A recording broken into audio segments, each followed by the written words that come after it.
La guerre à l'est du Congo, jusqu'à quand on va continuer à l'ignorer alors qu'il y a des familles qui sont brisées, il y a des enfants qui sont séparés de leurs parents, il y a des orphelins, il y a des veuves qui restent, des personnes qui sont en train de souffrir, des personnes qui vivent dans la peur. C'est affreux.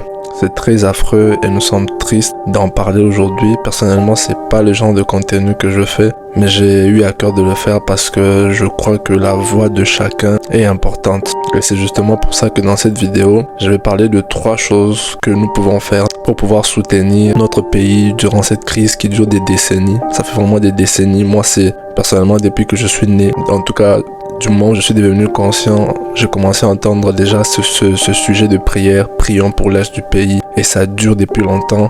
Et nous sommes fatigués. Nous voulons voir nos frères de l'Est en paix. Et notre pays en paix. Alors qu'est-ce que nous pouvons faire concrètement? La première chose, c'est prier. Nous devons prier pour les victimes. Premièrement, prier d'abord pour les victimes. Les personnes qui sont victimes là-bas, les veuves, les enfants qui sont restés seuls, les orphelins qui ont perdu leurs parents. Prier pour eux. Prier pour que Dieu puisse vraiment les soutenir, parce qu'il a dit qu'il est le père des orphelins, des veuves, alors qu'ils se souviennent de toutes ces personnes-là. Nous devons aussi prier pour nos autorités. Prier pour nos autorités pour que Dieu leur donne la sagesse, parce que ce genre de guerre ou de choses demandent de la sagesse.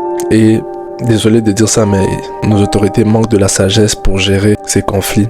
Que Dieu leur donne la sagesse pour pouvoir gérer ces conflits-là. C'est très important. Nous intercédons pour les victimes, intercéder pour les autorités, pour que Dieu puisse vraiment leur donner la sagesse. Et aussi, la deuxième chose que nous devons faire, c'est sensibiliser. C'est justement pour ça que je fais cette vidéo aujourd'hui, pour pouvoir sensibiliser. Il faut sensibiliser parce que nous ne devons pas rester dans le silence. Nous devons dénoncer ce qui se passe. Il y a une guerre qui se passe à l'Est. Il y a un génocide qui se passe à l'Est. Nous devons en parler. Nous ne devons pas rester silencieux et laisser nos frères en train de mourir comme ça. Il faut que l'on sache, de la même manière que l'on parle des guerres ailleurs. J'ai pas envie de citer pour que la vidéo ne soit pas censurée, mais de la même manière dont on parle des guerres ailleurs, on devrait parler de la guerre en RDC parce que c'est réel. Les gens sont en train de mourir tous les jours et le coltan qu'on utilise pour que l'on fabrique des téléphones, il y a des gens qui meurent à l'est du Congo. Donc nous devons sensibiliser. Ne reste pas résilient, sensibilise. Moi aujourd'hui, c'est pas le type de contenu que je fais souvent, mais je me suis dit je veux le faire parce que je dois sensibiliser. Il faut que l'on entende qu'il y a des gens